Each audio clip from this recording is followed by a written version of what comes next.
یہ 3 کتابیں آپ اپنے مطالعے میں لے آئیں.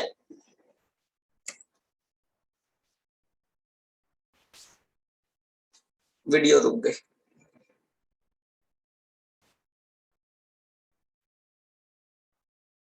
جی یہ 3 کتابیں آپ اپنے مطالعے میں لے آئیں.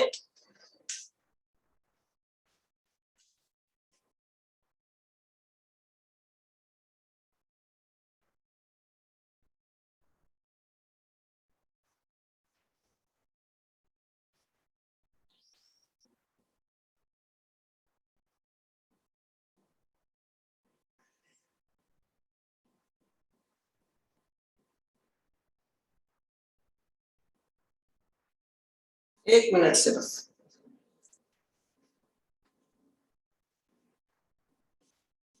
یہ تینوں کتابیں اردو میں ہیں بیٹا. یہ تینوں کتابیں اردو میں. آپ انہیں مطالعے میں لے آئیں. مطالعے میں لے آئیں. اسے اللہ نے چاہا آپ کی نحو میں ساری کمیاں پوری ہو جائیں گی. ٹھیک ہو گیا بات؟ اچھا ایک سوال اور تھا. قرآن مجید فرقان حمید کے کن پاروں کی ترکیب آسان ہے، کن پاروں کی مشکل ہے؟ قرآن سارے آسان ہے. ہمارے اولا کے نصاب میں نا فرسٹ ایئر میں قرآن پاک کا ترجمہ نصاب میں شامل ہے. ایک مرتبہ اس کے پڑھانے کے اسلوب پر بات چل رہی تھی ہماری. 34 بیٹے میں نے اتنے سارے اسلوب سکھائے ہیں، ابھی بھی تم نے کوئی اور کتاب پڑھنی ہے؟ کسی خاص کتاب کا میں نہیں جانتا کہ جس میں ترجمے کے اسلوب پر بات کی ہو میرے ذوق کے مطابق. ٹھیک ہے، کتاب کھول کے پڑھنا شروع کرنے کا صرف نہیں، معذرت نہیں ہے، ریکارڈنگ چل رہی ہے. جی بات میں یہ کر رہا تھا کہ قرآن مجید فرقان حمید کا کون سے پارے آسان کون سے مشکل ہیں. قرآن سارا آسان ہے. ایک مرتبہ اولا میں ترجمہ قرآن پڑھایا جاتا ہے تو سینئر اساتذہ بیٹھے تھے تو بڑی لمبی بحث ہوئی اس پر کہ اس کا اسلوب کیا ہوگا. تو اسلوب پہ بات کرتے کرتے ہم نے یہ کہا کہ اس کا اسلوب یہ ہونا چاہیے کہ قرآن مجید فرقان حمید کا مرکبات کے مطابق ترجمہ کیا جائے، طالب العلم خود ترجمہ کرے. باقی اساتذہ کی اپنی اپنی آرا تھی. وہ کہنے لگے نہیں اولا کا طالب العلم قرآن کا ترجمہ کیسے کرے گا. میں نے کہا وہ سیکھنے ہی قرآن کا ترجمہ آیا ہے. نہیں شروع میں تو اس کو تھوڑا سا کہیں سے دینا پڑے گا. میں نے کہا کہیں سے دیں بھی تو اس کو اس کے پیٹرن کے مطابق دیں تاکہ وہ سیکھے، کہا نہیں قرآن کا تفسیری ترجمہ ہوتا ہے. تو میں نے کہا تفسیریں بھی لفظی ترجمے سے باہر نہیں جا سکتی. آپ کے الفاظ کا ترجمہ مکمل ہونا چاہیے، پھر جو تفسیر کی کمی بیشی ہے وہ تفسیر سے حل کروائے استاد. یعنی پورے لفظوں کا ترجمہ کروانے کے بعد استاد بتائے کہ تفسیر میں اس مقام پر یہ والا لفظ اس معنی میں استعمال ہوا ہے، سو ہم بھی اس کو اسی معنی میں استعمال کریں. پھر انہوں نے مجھ سے کہا کہ قرآن پاک اولا میں رکھنے کی کتاب ہی نہیں. میں نے کہا یہ رکھنے کی اولا میں کتاب ہے. کیوں؟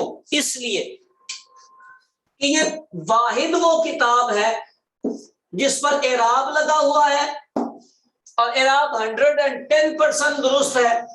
اعراب لگا ہوا ہے طالب العلم کے لیے اعراب کے مطابق ترکیب کرنے آدھا مسئلہ حل ہو جاتا ہے. آدھا مسئلہ اس کا ترکیب کا حل ہو چکا. یعنی اس کو اعراب نہیں لگانے، صرف وجہ اعراب تلاش کرنی ہے. سمجھ آ رہی بات؟ آدھا مسئلہ اس کا اعراب والوں نے حل کر دیا ہے. اب خالی اس میں وجہ اعراب تلاش کرنی ہے. اگر اعراب ہی نہ لگا ہوتا تو میں بھی کہ اس کے ذہن میں کوئی اور آیت کا ترجمہ بن جاتا، لیکن یہاں پہ اعراب لگا ہے تو فاعل کنفرم ہے، مفعول کنفرم ہے، حال کنفرم ہے. تو جو فاعل بنے اس کو فاعل بنانا پڑے گا، جو مفعول بنے اس کو مفعول بنانا پڑے گا. بنایا ہے. آسان کتاب اس اعتبار سے کہ اس میں اعراب لگا ہوا ہے، طالب العلم کے لیے سمجھنا آسان ہے. اس کا ترجمہ کرنا آسان ہے. قرآن سارے کی ترکیب آسان ہے، اور ترکیب میں مشکل اس لیے آتی ہے کہ ہم ترکیب میں ہمیشہ سنی سنائی ترکیبیں کرتے ہیں. جس دن آپ خود سے ترکیب کرنے لگیں گے اس دن ایک رکوع آپ کریں گے تو اگلے سارے ہی آپ کو آ جائیں گے. میں تو عامل جب پڑھاتا ہوں تو وہاں اپنے طلبا کو یہ کہتا ہوں، ایک صفحہ میں نے رہنمائی کرنی ہے اور آپ سے کروانا ہے، اس کے بعد میں رہنمائی بھی نہیں کروں گا، آپ نے کرنا ہی کرنا ہے، آپ نے کرنا ہی کرنا ہے. سمجھ آ رہی بات؟ یعنی ایک صفحہ میں نے کروا دیا نا، آپ کو ترکیب کا پیٹرن آ گیا ہے، اسلوب آ گیا ہے، طریقہ آ گیا ہے، پہچان کے طریقے میں نے بتا دیے. اب اگلے تو خود آنے چاہیے نا، اب سارے ہی ہم نے بتانے ہیں. یعنی آپ کا کام شروع ہو چکا ہے، سیکھنے کے بعد اگلا مرحلہ. تو قرآن پاک بیٹا سارا ہی ایک جیسا ہے، کہیں مشکل نہیں آتی. البتہ عبارات ایسی ضرور آتی ہیں جن میں ہم جیسے افراد کو بھی تفسیر دیکھنے کی ضرورت پڑ جاتی ہے. ہم اپنے ذہن سے اس کی ترکیب کرتے ہیں، لیکن چونکہ اس کا مطلب درست نہیں بیٹھتا، کلیئر نہیں ہوتا، تو ہم پھر تفسیر دیکھتے ہیں تو تفسیر والے اس کی وضاحت کر دیتے ہیں کہ اس لفظ کی یہ ترکیب ہوگی. ایک اور مثال آپ لیتے چلے جائیں، سواء علیہم اانذرتہم. میں نے جب ویڈیو کلپس بنانے شروع کیے تو اس کی ترکیب مجھے کسی نے پوچھی تو میں نے تکا بڑا مارنے کی کوشش کی کہ مجھے پتا چل جائے یہ کیا بن رہا ہے. اب سواء جو لفظ ہے وزن کے اعتبار سے ایک انوکھا سا لفظ ہے، تو میں نے قرآن پاک سے اٹھا لیا. تو قرآن پاک میں اٹھایا تو میں بولا یہ مصدر ہے، استوا سے یہ مصدر ہے، تو استوا سے مصدر ہے تو پورا معنی حل ہو گیا. مستوین کے معنی میں ہے اور مستوین کے معنی میں ہے تو پوری ترکیب آسان ہو گئی. تو اس طرح کا ہمیں بھی دیکھنا پڑتا ہے، آپ کو بھی دیکھنا پڑتا ہے. تو اس دیکھنے سے پریشان نہیں ہونا چاہیے، اور اس کا یہ بھی مطلب نہیں ہوتا کہ آپ کو آتی نہیں، اس کا مطلب ہوتا ہے آپ کو آتی. کوئی لفظ انوکھا آئے، اجنبی آئے، اس لفظ کو اس مقام سے چیک کر لیتے ہیں. کسی نہ کسی نے اس کو لکھا ہوتا ہے یہ کیا ہے، ایک وجہ اعراب ہی نہیں سمجھ میں آ رہا ہے، بھائی کسی سے پوچھ کہیں سے دیکھ لیں، کتابوں میں دیکھیں گے آپ کو مل جائے گا.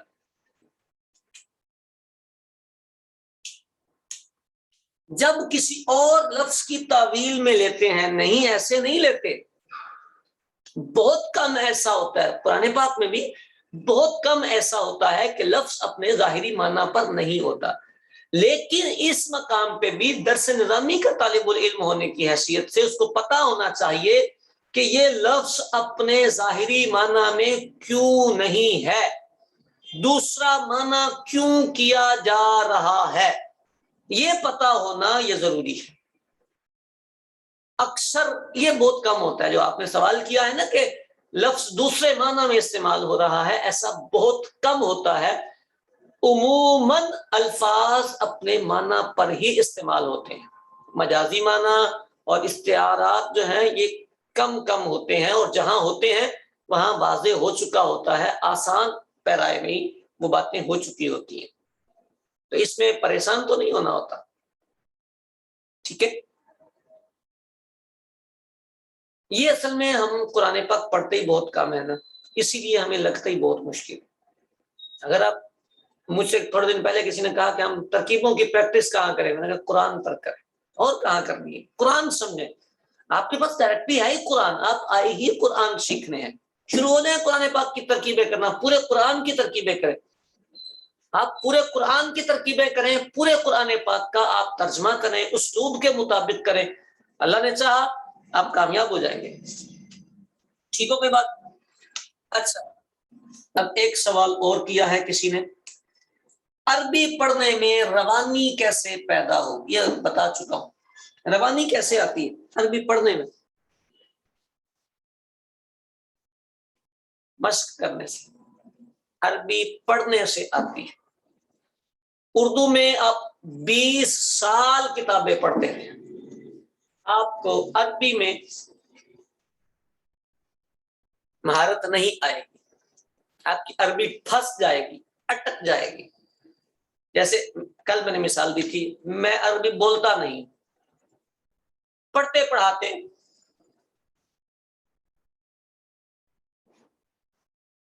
پڑھتے پڑھاتے 20-22 سال ہو گئے، لیکن عربی بولنے میں پھنس جاتی ہے بھائی، الگ الفاظ بھی بہت سارے مجھے آتے ہیں، لیکن جب ہم کسی سے بات کر رہے ہوتے ہیں تو عربی رک جاتی ہے۔ اس کی وجہ کیا؟ پریکٹس نہیں۔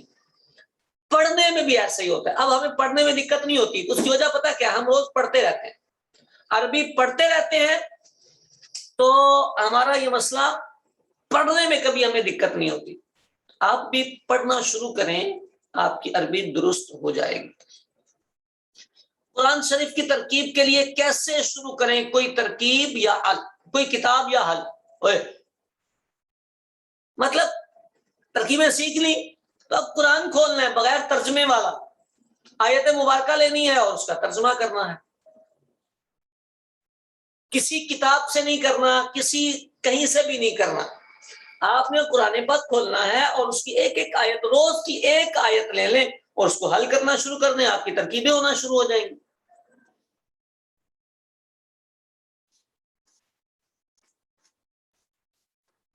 بیٹے آپ کرنا شروع کریں، جہاں آپ کا قرآن پاک میں الجھن آئے گی وہاں میں آپ کے ساتھ۔ کورس ہمارا آج ختم ہو رہا ہے، لیکن میرا آپ کا تعلق نہیں ختم ہو رہا، اللہ نے چاہا اس تعلق کی بنیاد پر کل قیامت میں بھی ہم نے ملنا ہے۔ حروف استفہام کو ترکیب میں کیا بنانا ہے؟ حرف کسی ترکیب میں کچھ نہیں بنتے، حرف کسی ترکیب میں کچھ نہیں بنتے، کوئی سا بھی حرف ہو وہ اپنی جگہ پر کچھ نہیں بنتا۔ ٹھیک ہو گئی بات؟ جی، تو عربی میں روانی کے لیے آپ کو مطالعہ کرنا پڑے گا۔ ایک طالب علم نے ہمیں یہ کہا تھا کہ ہم تو یہ کرتے ہیں کہ استاد صاحب ہمیں پڑھاتے ہیں تو ہم کتاب کے اوپر اس کے معنی لکھ لیتے ہیں، پھر وہ ہم سنا دیتے ہیں۔ تو لکھنا تو اچھی بات ہے، لیکن معنی لکھنا اچھی بات نہیں۔ سبق پڑھنے کا بیٹا انداز یہ ہوتا ہے کہ جو سبق آپ نے پڑھنا ہے عربی کتاب کا، وہ رات آپ خود تیار کر کے صبح کلاس میں پہنچے۔ تیار کرنے میں ڈکشنری سر فہرست ہوتی ہے،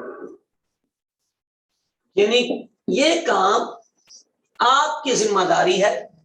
ڈکشنری کھولیں اور سارے جو اگلے سبق کے الفاظ ہیں وہ ان کے معنی کوٹ کریں، معنی لکھ لیں اپنے پاس خود دیکھ کر، پھر عبارت سیٹ کریں، ترجمہ کریں، اور اس کے بعد آپ کلاس میں آئیں، استاد صاحب ترجمہ کروائیں گے تو آپ کو وہ بات خود بخود سمجھ میں آ جائے گی، لکھنے کی ضرورت نہیں پڑے گی۔ بات بچے پورا ترجمہ لکھ لیتے ہیں تو وہ کسی کا نقصان نہیں کرتے، اپنا نقصان کرتے ہیں۔ ان کا نقصان کیا ہوتا ہے؟ وہ لکھا ہوا تو یاد کر لیتے ہیں، لیکن وہ عالم بننے کی سیڑھی پہ پیر نہیں رکھتے۔ عالم بننے کے لیے سبق یاد ہونا ضروری نہیں ہے، اس کو علم آنا ضروری ہے۔ اب آپ کو درس نامی کی 60-70 کتابیں یاد ہو پوری، لیکن آپ کو سمجھنا نہ آتا ہو تو 60-70 کتابیں سب بیکار ہو جائیں گی۔ تو یہ رٹے والی تو کہانی ختم کر دیں، ترجمے اور حل عبارت میں رٹے والی کہانی ختم کر دیں۔ تقلید نہیں ہے، کل بھی بات کی تھی، تقلید نہیں ہے جی اس کا تو ترجمہ فلانے علامہ صاحب نے یہ فرمایا ہے، تو علامہ صاحب نے فرمایا تو علامہ صاحب نے جو کیا ہے، عبارت کیوں وہ نہیں کہہ رہی؟ آپ کو جانب ہے، آپ سوال قائم کر سکتے ہیں بھائی عبارت وہ کیوں نہیں کہہ رہی۔ میں اعلیٰ حضرت فضل بریلوی رحمۃ اللہ تعالی علیہ پر اندھا اعتقاد رکھتا ہوں، لیکن جب میں فتاوی رضویہ شریف بھی پڑھتا ہوں تو میں کنز الایمان شریف بھی پڑھوں، میں یہ ذہن میں میرے بات ہوتی ہے کہ جو انہوں نے کہا وہ ٹھیک کہا، لیکن میں اپنا دماغ گھما رہا ہوتا ہوں کہ بھائی انہوں نے جو ٹھیک کہا ہے وہ ویو کون سا ہے، میرے دماغ میں کیوں نہیں آ رہا؟ میں ان کی غلطی نہیں نکال رہا، لیکن میرا ویو ادھر کیوں نہیں کلک کر رہا؟ بھائی مجھے وہ ملنا چاہیے جو ان کے دماغ میں ویو چل رہا ہے عبارت کا، وہ مجھے ملنا چاہیے، اور وہ میں تلاش کرتا ہوں۔ میں یہ نہیں کہتا انہوں نے کہہ دیا ٹھیک ہے، انہوں نے ٹھیک کہا ہے، میرا غلط ہے۔ میرا کیوں غلط ہے بھائی؟ انہوں نے بھی ٹھیک کہا ہے، میں نے بھی ٹھیک کہا ہے۔ بات سمجھ آئیے؟ ابھی میرے یوٹیوب چینل پر نا کلمہ طیبہ کی ترکیب ہے. یہ جو علامہ غلام جیلانی میرٹھی رحمت اللہ تعالی علیہ ہیں نا، ان کو امام النحو کہا جاتا ہے. یہ نحو میں سند مانے جاتے ہیں. تو کلمے کی ترکیب میں انہوں نے البشیر میں اور بشیر الکامل میں یہ ذکر کیا ہے کہ غیر اللہ جو ہے وہ غیرہ کے معنی میں نہیں ہو سکتا. اس کی خرابیاں انہوں نے بیان کی ہیں. تو میں نے ترکیب کی تو اس پہ غور و فکر کیا. ٹھیک ہے، علامہ صاحب نے بہت اچھا کیا ہے، لیکن جو خرابیاں انہوں نے بیان کی ہیں اگر ان خرابیوں کا ازالہ کر کے ترکیب کی جائے تو کیا ہو سکتا ہے. میں نے اس کو بہت سارا غور و فکر کر کے ترکیب کر دی اور غیرہ کے معنی میں کر دیا. وہ بھی یوٹیوب چینل پہ رکھی. تو بہت سارے احباب آئے، جی انہوں نے کہا ہے غیرہ کے معنی میں نہیں ہو سکتا. انہوں نے اور بھی بہت کچھ کہا ہے بھائی اس کے ساتھ.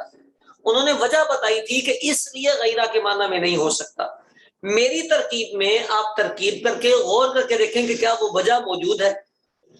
اللہ پاک نے سینس دیا ہے، عقل دی ہے، تو اس کی روشنی میں آپ فیصلہ کر سکتے ہیں. اگر وہ خرابی آ رہی ہے تو میری ترکیب غلط، اور اگر وہ خرابی نہیں آ رہی ان کی بھی ٹھیک ہے، میری بھی ٹھیک ہے. بات سمجھ آ رہی بات؟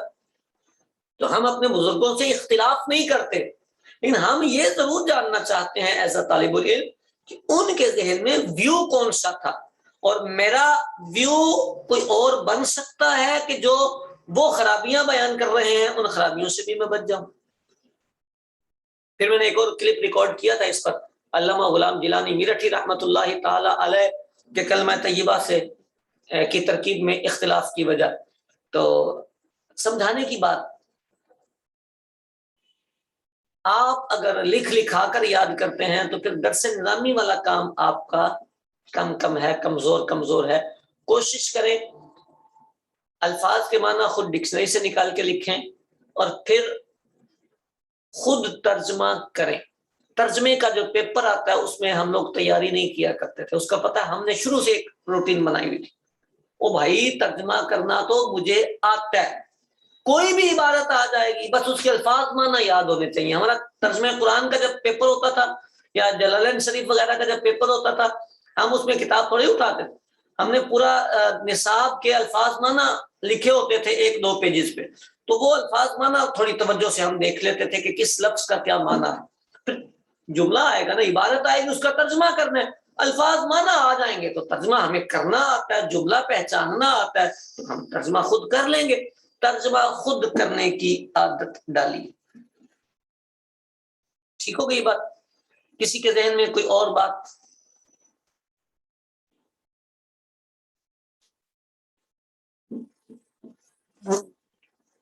چلیں، اللہ آپ کو آباد و شاد رکھے. میں ریکارڈنگ بند کرنے لگا ہوں، پھر اس کے بعد 1-2 باتیں آپ سے اور کرنی ہیں.